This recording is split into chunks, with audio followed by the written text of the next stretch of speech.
10th class के syllabus में एक छोटी सी पोएम दी गई है, डस्ट ऑफ स्नो।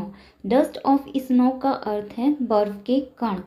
इस पोएम के माध्यम से पोइट हमें छोटी छोटी चीज़ों की इम्पोर्टेंस के बारे में बताना चाहते हैं। कवि बताते हैं कि छोटी छोटी चीज़ें हमारे जीवन में एक बड़ा परिवर्तन लाने में अहम भूमिका निभाती है।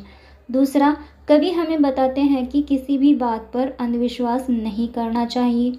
कई बार हम बेवजह की बातों पर अंधविश्वास करके अपना समय व अपना मूड दोनों खराब कर लेते हैं।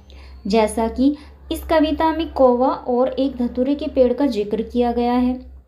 इन दोनों को ही अशुभ माना जाता है, लेकिन पोइट के लिए ये दोनों अशुभ नहीं बल्कि शुभ साबित होते हैं, क्योंकि ये दोनों पोइट का मूड बदल देते हैं और उनका समय बर्बाद होने से बचा लेते हैं।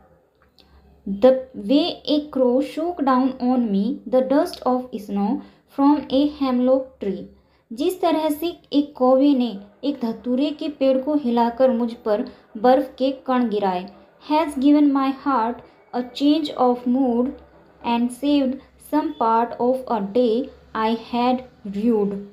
उसने मेरे मूड को पूरी तरह से बदल दिया और मेरा कुछ समय बर्बाद होने से बचा लिया। यानी कि कुछ समय तो मैंने उदासी के कारण बर्बाद कर दिया था, लेकिन जो बाकी का समय था दिन का, वो पूरी तरह से बर्बाद होने से बचा लिया।